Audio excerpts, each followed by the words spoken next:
ரொம்ப நாளாக அவரோட கவிதைகளுக்கு இசை அமைக்கணுன்ற ரொம்ப ஆசை எனக்கு. பட் ராஜ்லூர் முந்திக்கிட்டாரு. ஸோ நன்றி, வணக்கம். கலைஞரை 7 கிழமைகளாக பாடுகிறார் அப்துல் ரஹ்மான்.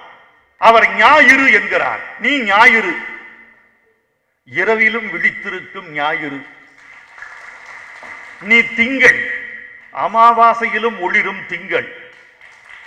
நீ செவ்வாய், செந்தமிழ் பேசி பேசி சிவந்த வாய் செவ்வாய். இது சொல்லலாம்.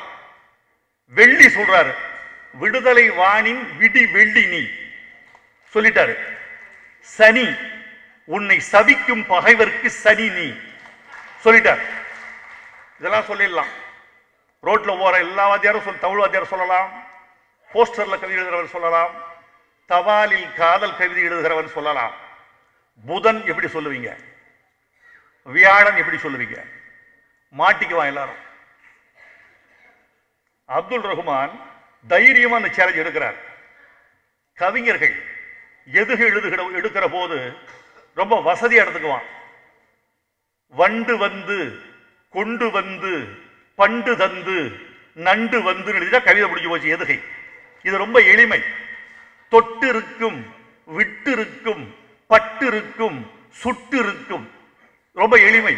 இது எடுக்கிற போது எதுகையை வளமான சொல்லிருக்கிற எதுகளை எடுத்துக்கொள்வான், தப்பிச்சு விடுவான். அப்ப போயிட்ட எஸ்கேபிஸ்ட் ஆகிறான். அந்த ரிஸ்க் எடுத்திருக்காரு புதன். கலைஞரை புதன் எப்படி சொல்லுவீங்க?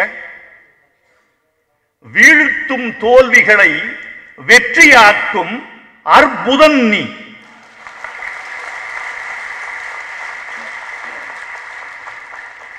உங்களுக்கு சலாம். வியாழன், இது கஷ்டம். ஆழ்ந்த கல்வி ஆழங்கண்டவன் நீ. கல்ல சேர்த்தாரு, கல்வி ஆழங்கண்டவன் நீ. ஞாயிறு, திங்கள், செவ்வாய், புதன், வியாழன், வெள்ளி, சனி, 7 நாட்களுக்கு 7 சொல். அந்த 7 நாட்களுக்குள் கலைஞர் அடக்கம். கலைஞர் இந்த 7 நாட்களும் அடக்கம். என் நண்பர்கள் சொல்கிற தகவலை வைத்து பார்த்தால் இன்னும் உணவு ஆசை தீரவில்லை.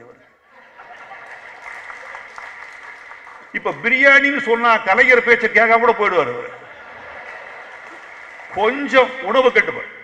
நான் சொல்றேன், 40 வயசுக்கு மேல மனிதர்களே, சாப்பாட்டு மேஜையில் பசியோடு உட்காருங்கள், பசியோடு எழுந்து விடுங்கள். இதான் வாழ்க்கை. அப்துல் ரஹ்மான் அவர்களே, 100 ஆண்டுகளுக்கு மேல் நீங்கள் வாழ்ந்து இன்னும் ஞான கவிதைகளை தமிழுக்கு தந்திட வேண்டும். வாழ்க அப்துல் ரஹ்மான், வெல்க விழா அமைப்பாளர்கள். நன்றி, வணக்கம்.